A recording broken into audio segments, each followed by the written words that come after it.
비가 오나 눈이 오나 하나님 전에 나와서 하루를 시작하기에 앞서서 이렇게 기도하고 시작한다는 거 하나님이 참 기뻐하시는 일이고 예수님께서도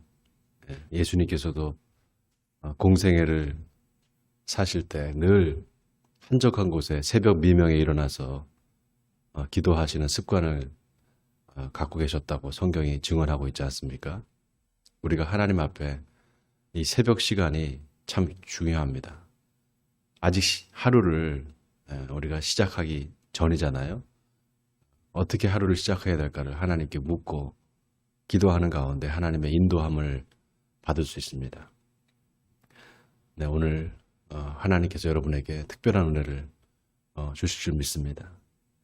오늘 우리가 읽은 본문은 여러분 잘 알다시피 예루살렘 공의회 또는 예루살렘 회의라고 하는 아주 역사적으로 교회사에서 역사적으로 중요한 사건을 기록하고 있습니다.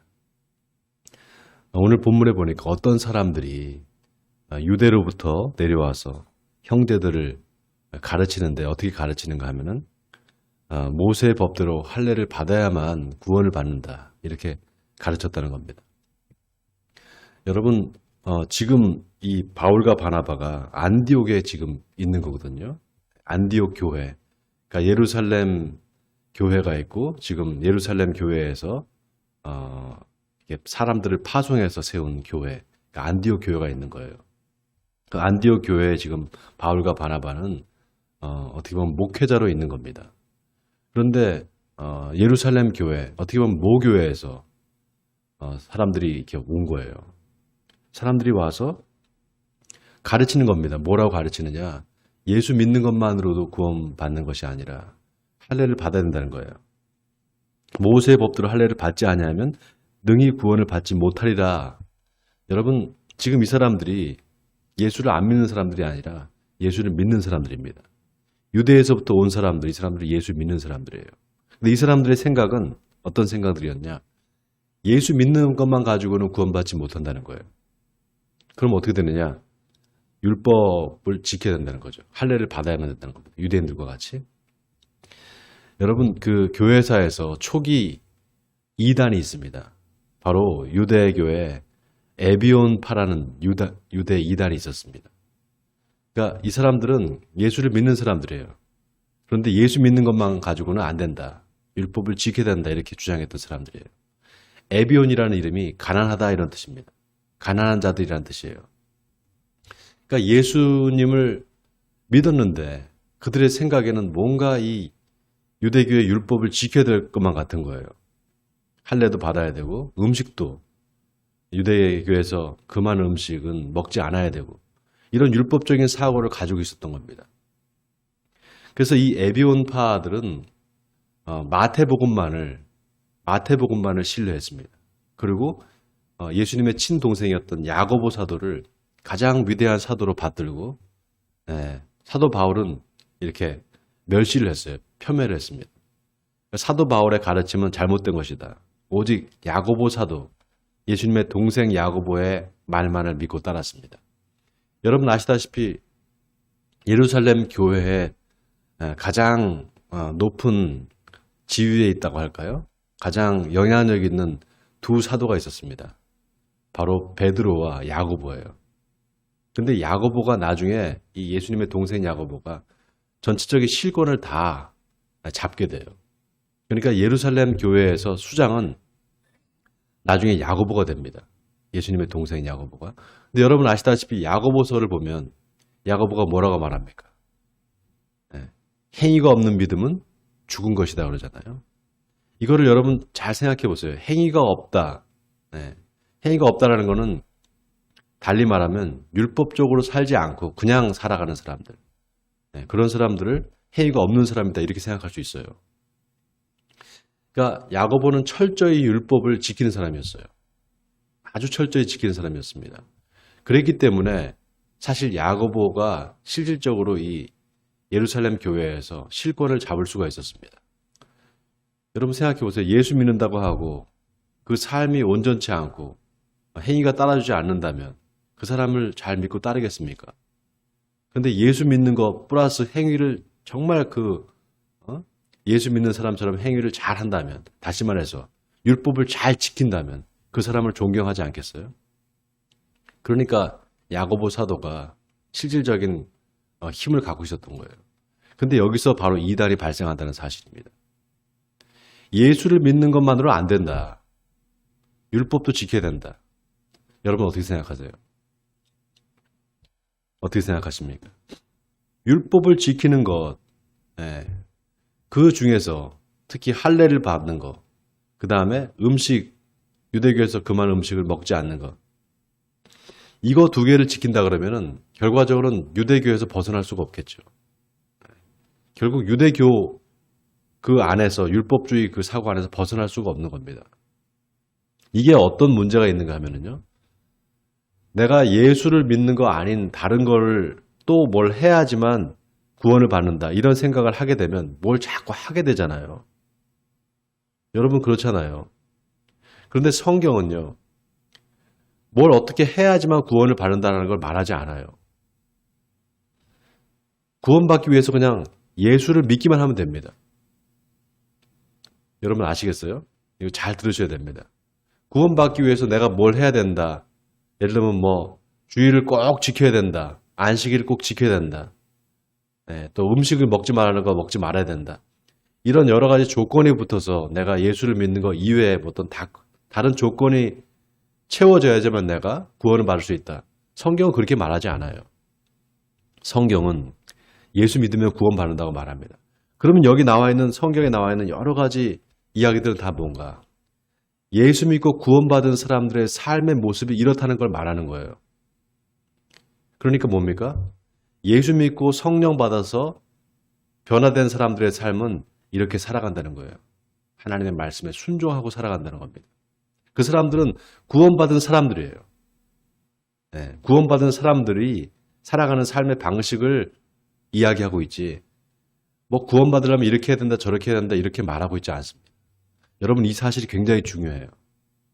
하나님의 은혜 받은 사람, 하나님의 구원을 선물로 받은 사람, 다시 말해서 예수 그리스도의 십자가의 그 능력을 믿는 사람, 그 사람은 구원받은 사람입니다. 회개하고 성령 받은 사람, 그 사람 구원받은 사람이죠. 그 사람들은 누가 뭐라 그래도 하나님의 말씀을 지킵니다. 지키고 살아가요. 그런 사람들에게 자꾸 누가 와서 너 그렇게 예수만 믿으면 안 돼. 뭔가 뭘 해야 돼. 율법도 지켜야 되고 할례도 받아야 돼. 이렇게 말한다면 그 사람들이 어떻게 될까요? 은혜로 살다가 다시 율법으로 돌아가는 거죠. 사도 바울이 그래서 계속 그걸 경계합니다. 너희가 은혜로 시작했다가 율법으로 다시 돌아가려고 하느냐. 이 말은 뭡니까? 예수 그리스도의 그 십자가의 보혈의 공로로 너희가 구원받은 거지. 어떤 뭐를 해서 너희의 어떤 선한 행위를 했다고 해서 구원받은 게 아니다. 그렇게 된다면은 예수님께서 십자가에 돌아가신 게 그게 헛것이 된다. 예수님께서 십자가에 돌아가신 그것이 은혜가 되기 위해서는 너희가 은혜로 구원받아야지 율법의 행위로 구원받을 수 없다라는 말을 하는 겁니다. 많은 사람들이 이 기독교의 진리, 기독교의 가장 핵심적인 진리는 바로 여기서 나타나요. 바로 내가 어떤 율법의 행위로서 구원받는 것이 아니라 하나님의 은혜로 예수 그리스도를 믿음으로 말미암아 구원받는다는 그 칭의죠. 칭의. 의롭게 된다. 예수 그리스도를 믿음으로 말미암아 하나님이 우리를 의롭다고 칭하신다. 이 칭의의 교리가 바로 여기서 나타나는 거예요. 근데 여러분 그게 놀라운 게요. 오늘 어떤 사람들이 와서 예루살렘에서 와서 사람들을 가르치는 거예요. 율법을 행하라고. 그런데 그 중에 바울과 바나바가 서로 그것으로 인해서 변론이 일어납니다. 다투게 돼요. 여러 형제들이. 이게 맞다, 저게 맞다. 율법을 지켜야 된다. 아니다, 지키지 말자. 아니다, 지키지 말자. 지키는 것으로 구원받지 못한다는 말 한 사람 누굴까요? 바로 사도 바울입니다. 사도 바울. 그래서 결국은 어떻게 합니까? 교회에서 이거 물어보자. 안 되겠다. 예루살렘으로 파송을 합니다. 바울과 바나바를 파송하는 거예요. 그래서 예루살렘에 가서 사도들, 교회의 사도들과 장로들한테 이 사건을 가지고 이제 회의를 하는 거예요. 이게 예루살렘 공의회입니다. 그때 뭐라고 말합니까? 베드로가 일어나서 변론하는 거예요. 베드로의 변론을 들어보세요. 형제들아, 너희도 알거니와 하나님이 이방인들로 내 입에서 복음의 말씀을 들어 믿게 하시려고 오래전부터 너희 가운데서 나를 택하시고 또 마음을 아시는 하나님이 우리에게와 같이 그들에게도 성령을 주어 증언하시고 믿음으로 그들의 마음을 깨끗이 하사 그들이나 우리나 차별하지 아니하셨느니라.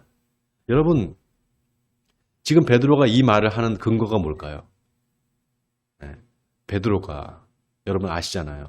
욥바에 있을 때 가이사랴에서 고넬료가 보낸 사람들과 함께 가이사랴에 가서 고넬료 집에서 복음을 전할 때 성령이 내려왔잖아요. 그때 욥바에서 있었던 여러분 그 사건 아시죠? 하늘에서 보자기가 내려와서 여러 가지 부정한 음식인데 그걸 잡아 먹으라고 했던 그 놀라운 환상을 베드로가 경험한 이후에 그 다음에 고넬료 집에 가서 그게 무슨 환상의 의미가 뭔지를 깨달았다 그러잖아요. 바로 하나님께서 그 복음을 차별 없이 이방인들에게도 전하시고 이방인들도 구원하신다는 사실을 그때 깨달은 겁니다. 그 경험이 있었기 때문에 베드로가 변론을 해요. 그거 유대에서 온 사람들, 그 사람들이 가르치는 거 그거 믿지 말아라. 예수 그리스도를 믿기만 하면 구원받는 거지 다른 어떤 할례를 받거나 그런 거 할 필요 없다. 이렇게 변론을 해주는 겁니다. 여기서 중요한 역사적인 사건이 이제 일어나는 거예요. 바로 예루살렘 공회에서 기독교의 기본 핵심적인 그런 진리가, 그런 교리가 이제 세워지는 겁니다. 모든 이방인들에게 굳이 그걸 강요할 필요가 없고 단지 우상한테 드렸던 제물 그거를 먹지 말고 피는 먹지 말자. 피째 먹지는 말자. 이 두 가지 부분만 이제 금하는 것으로 결정이 되는 겁니다. 여러분 오늘 이 말씀을 여러분 잘 기억하시기 바랍니다. 내가 어떤 특별한 일을 해야지만 어떤 율법을 지키고 내가 어떤 의로운 일을 해야지만 구원받는 것이 아닙니다. 예수 그리스도를 믿기만 하면 구원받습니다. 예수 그리스도께서 십자가에서 돌아가시고 우리를 위해서 피 흘려 돌아가셨다는 사실. 그래서 우리 죄가 다 구원받았다는 것. 죄로부터 구원받았다는 사실을 믿기만 하면 그리고 회개하면 구원은 얻게 되는 것입니다. 그 다음부터의 삶은 하나님께서 책임지십니다. 성령이 우리 가운데 임하셔서 그 성령의 역사로 우리가 살아가게 되는 거죠. 바로 은혜로 살아가는 겁니다. 오늘 이 말씀을 기억하시면서 율법으로 돌아가지 마시고 은혜 가운데 사시는 여러분 되시기 바랍니다. 은혜를 생각하시고 은혜가 여러분의 삶을 움직이는 힘이 되기를 주님의 이름으로 간절히 축원드립니다. 기도하시겠습니다. 하나님 아버지 감사합니다. 오늘 말씀을 통해서 하나님이 주신 그 은혜가 얼마나 소중한지를 깨닫게 하시니 감사드립니다. 은혜로 시작했다가 율법으로 마치는 어리석은 사람들 되지 않게 하시고 늘 우리의 삶에 은혜가 있어서 하나님이 주신 은혜에 감사하는 삶을 통해서 하나님께 영광 돌리는 우리 에베네셀 교회 성도들이 되게 하여 주옵소서. 그래서 내가 전하는 것이 율법이 아니라 은혜가 되게 하시고 주님의 십자가의 그 은혜를 이웃에게 전하는 삶을 사는 오늘 하루의 삶이 되게 하여 주옵소서. 이 모든 말씀을 주 예수 그리스도의 이름으로 기도하옵나이다. 아멘.